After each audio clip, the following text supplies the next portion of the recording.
Thank you. All right. It's so good to see you all and have a chance to wish you all personally a Merry Christmas. So would the rowdies now sit down? And we have a beautiful new baby with us at the moment. Look, could you just stand and let everybody see that beautiful, gorgeous baby? We truly have a baby in the manger. Turn around, turn around. We truly have a baby in the manger. So there you are. So welcome, baby, and welcome everybody into the sanctuary on this wonderful night. And I so appreciate everybody being here because I know everybody thinks that they don't have one moment to spare the day before Christmas because there are so many things on that list that still have to be checked off. But here we are, and how wonderful it is. And it was lovely to be with so many of you this morning, too, as we set the day for us all to be open and receptive. Again, I will keep stressing that, to something greater than we normally allow ourselves to experience, and that's why we're here tonight. So the Christmas light is what we're focused on, and of course, the Christmas light is not something that happened 2,000 years ago only, nor is the Christmas light all the lights we go visit. Have you noticed how people are willing to spend hours lining up in cars to go visit all of the lights that everybody has very kindly put out in their houses and so on to enthrall us and enchant us? And they don't think or bat an eyelid about it. They will do that. But ask somebody to come aside to a gathering like this and spend an hour or so, and then it's not the same. Maybe if we could drive the cars around, it might help. I'm not sure, but we're working on it. We're working on it. But the Christmas light that we're celebrating here tonight is not a light out there or a light that's past or a light that's coming. It's a present light, and it's the light that is within you. That's what we're celebrating here tonight. We're celebrating you. It was Meister Eckhart that said, if the Christ is born only 1,500 years ago in a stable at Bethlehem, because it was 1,500 years then. It's now over 2,000 years. But when he wrote this, it was 1,500 years. And so he said, it matters not to me if the Christ was born 1,500 years ago in Bethlehem, if that Christ is not born within me every single day. Every single day. That's the only thing that matters. And so we're here tonight to be excited about that, to really get a sense of that. And sometimes it's difficult, especially if we're going through hard times and we have many challenges. And sometimes if we're dealing with so much that we're weighed down and bogged down in the busyment and the predicament of the bodiment, it is easy to let go of any kind of thinking that would call us higher and back to the greatness that is within us, the greatness that would help us to move through all the challenges that cross our path. And challenges will. As long as you and I are wearing human bodies, there will be challenges. The thing about it is, if you and I have a true deep sense of who and what we are in truth, then we will move through those challenges with grace and with ease. We will come through those challenges the better for having gone through them, the wiser for it, and the more open and receptive to the realization and the expression and the experience of the essence of what it is to be the light. To be the light. And light is energy, and that's what you and I are. Energy. Energy is indestructible, as we all know, especially the scientists. Energy is indestructible. And that would be you. You are indestructible. And it doesn't matter how naughty we get up to. It doesn't matter how badly we behave ourselves. There is no way you and I can diminish ourselves, not an iota. Not an iota. Because the true essence of our being is always in a pristine state and remains intact. So indeed, a child is born to us. A child is given to us, and the child's name is Wonderful, Almighty, Wonderful Counselor, Prince of Peace. You think that only relates to Jesus of Nazareth, who became Christed in his conscious awareness of who and what he was? Of course not. Those are your titles too, and he himself said that. He said, yes, I know I do great things, but not me of myself. I do nothing. It is the Father within me, which was his name for the divine. It is the Father within me that does the work. Don't call me good master. Who is good but God alone? No, my word is not my own. It is the word of the one who sent me. So the master teacher Jesus always pointed to that which was greater than he was, the creator of his being, with whom he had become one, consciously aware and one. And how did he do that?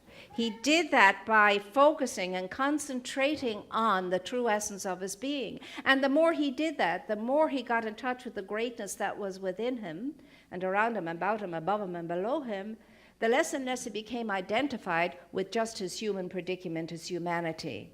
And the more and more and more he became identified with the divine aspect of his being, he merged and moved into the realization that the Father and I are one. And that was because he was consciously aware of the true essence of his being and the light within himself. And he knew then there was only one light, and that light was God light, and that light was perfect, and that light was his light in that moment of realization. And he said, it's your light too. So one light, one life, one heart, one body, one being, and each and every one of us is a pulse and a throb in that oneness. So there is only the one thing, and you and I are a unique and beautiful expression of it, and we celebrate that tonight. You are the incarnation of the divine. You are Emmanuel, God with us. God is in you, God moves through you, God and only God. And there's nothing can destroy that. No one can affect that. It is what it is, what it is. And I say to the skeptics amongst us, I love my atheist friends. They say to me, of course, you know, I don't believe in any of that. I say, I know, and I get a kick out of it because you're going to be in for such a surprise when you go over on the other side. Oh my God, will you be surprised? And I'll be laughing.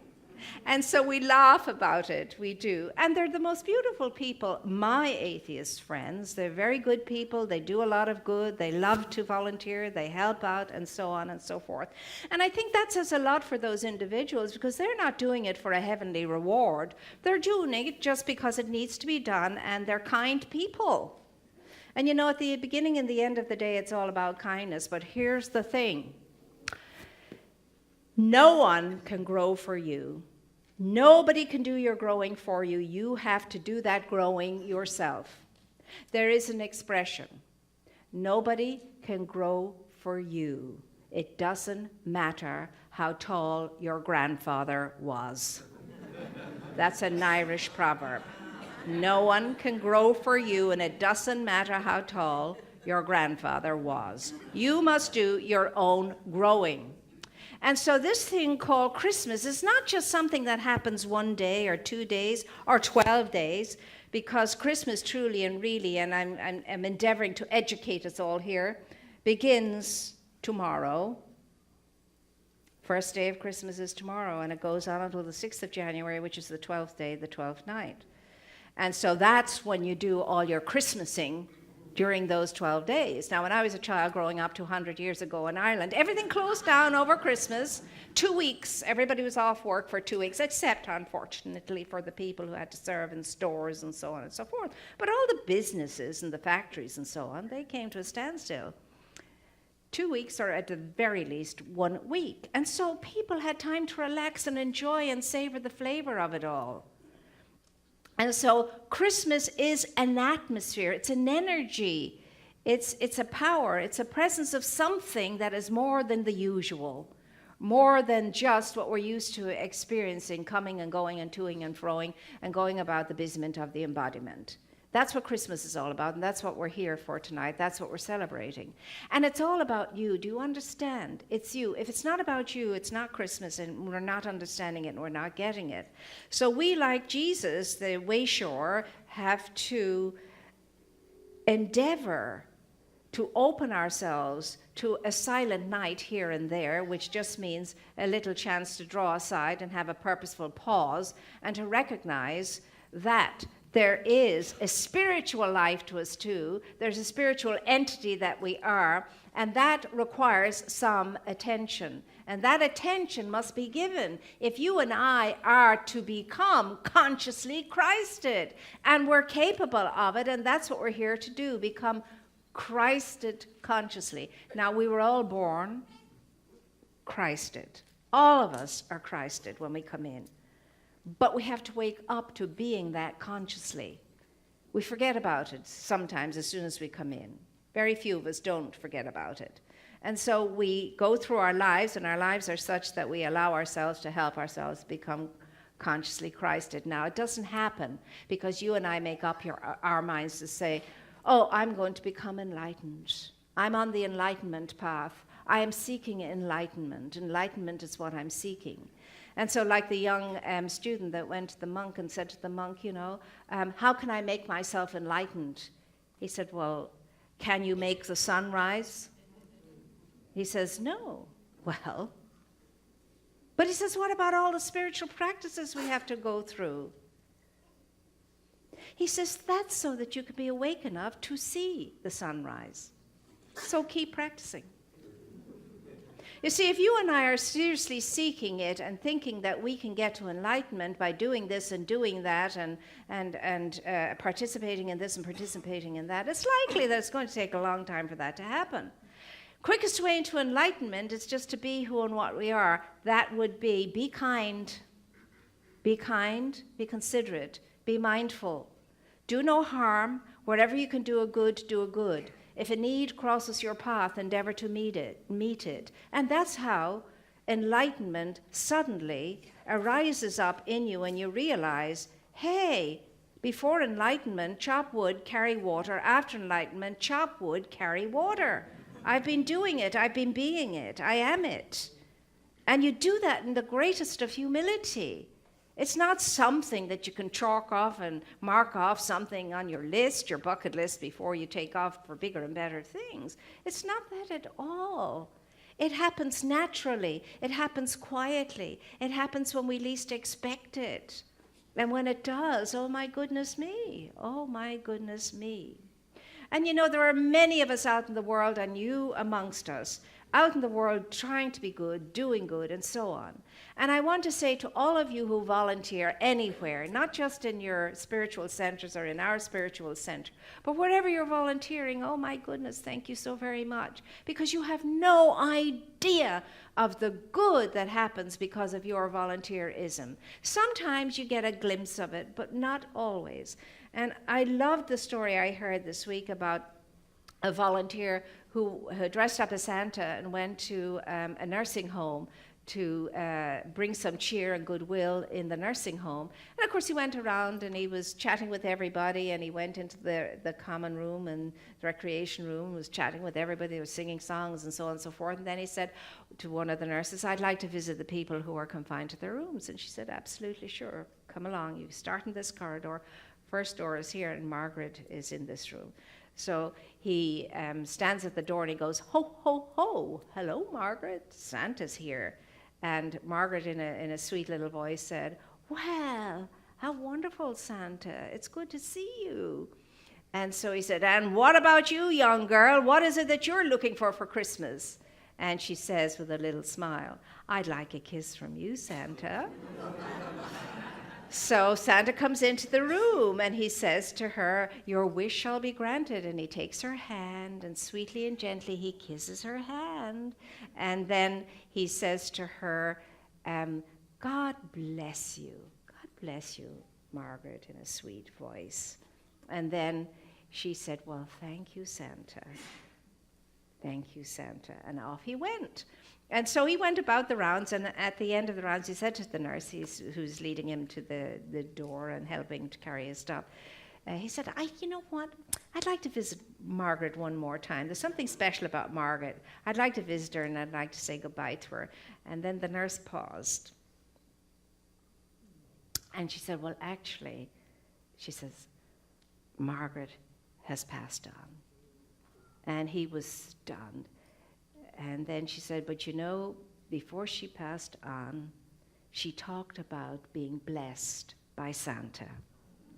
And she made a very peaceful, lovely exit with a smile on her face, thinking about Santa. And then he said, well, thank you, I must go. And he said, he turned and went to his car, and he said, it wouldn't be good for anyone to see Santa crying.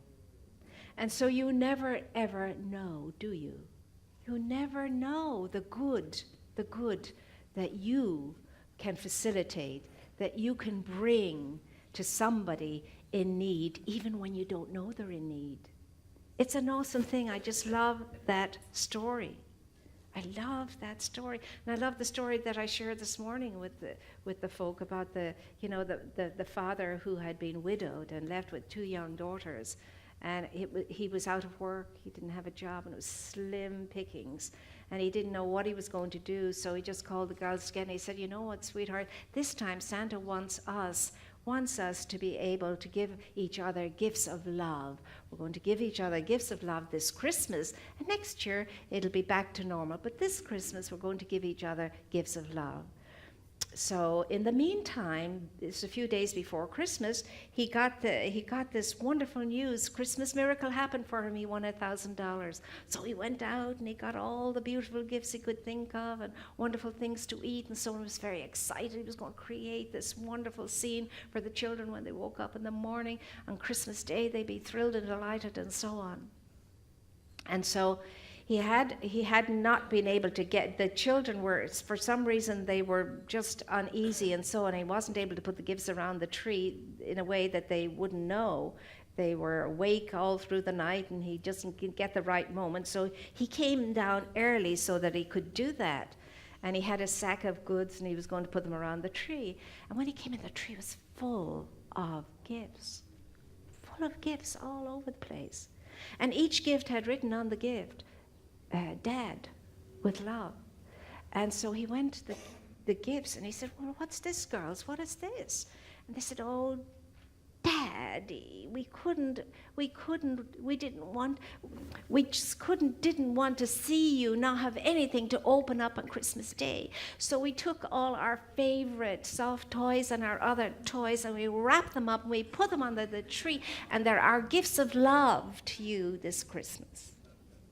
And that man's life was profoundly changed as a consequence of that. And so were the lives of those little girls, because ever after, they always made a special thing about gifts of love as well as the stuff and things. And so really and truly, isn't that what Christmas is all about? The ability to sense a need, the ability to meet a need, the ability to give of oneself and not just put our hands in our pockets or purses or wallets and think we've completed our obligation or whatever it is that we think we have to do. And so I'm asking us all for the next 12 days of Christmas to be on the lookout for ways in which we can make the difference and lighten someone's load, bring a smile to an eye, bring a little bit of cheer to somebody. Do be whatever in order to be the light that we are. Be the light that we are. And it's all about shining the light. And you cannot do and be in kindness if we're not allowing the light to shine itself through us. It's not our light. It's the light that chose to be us. It's the light that chose to manifest in a form called you so that that light could shine through you. And that is what Christmas is all about, understanding and realizing that I am an incarnation of the divine. You are an incarnation of the divine, one of a kind, an original, one of a kind. Now, there's 50% that we all have in common. We're very diverse. 50% I would say we have in common. But that other 50% is totally original and unique. And we must share that in our way and not be able to sit back and say, oh, well, there are other people who will do it, and there are many people out there and they can do it. No, they cannot do what you can do. You have to do that for yourself. And so you are important, significant, and valuable, and worthy, and amazing, and glorious, and magnificent. And your name is wonderful. Your name is mighty. Your name is Prince of Peace. Your name is Emmanuel, God with us. That's what your name is. That's what you're celebrating here tonight. And that's what makes the difference in the world. So I am saying in conclusion to each and every one of us here tonight, that until you are able to stand tall, until you are able to look at your image in the mirror, until you are able to say, "Hail, full of grace, the Lord, the law is with you. Blessed are you amongst all of creation, and holy is your name," and own it and claim it and know it and then get out and live it, then we know nothing about who and what we are. So, oh holy night, it's your night. Own it. Claim it, be the light in it, be the joy in it, and then take it on out into the world because you can, and so it is.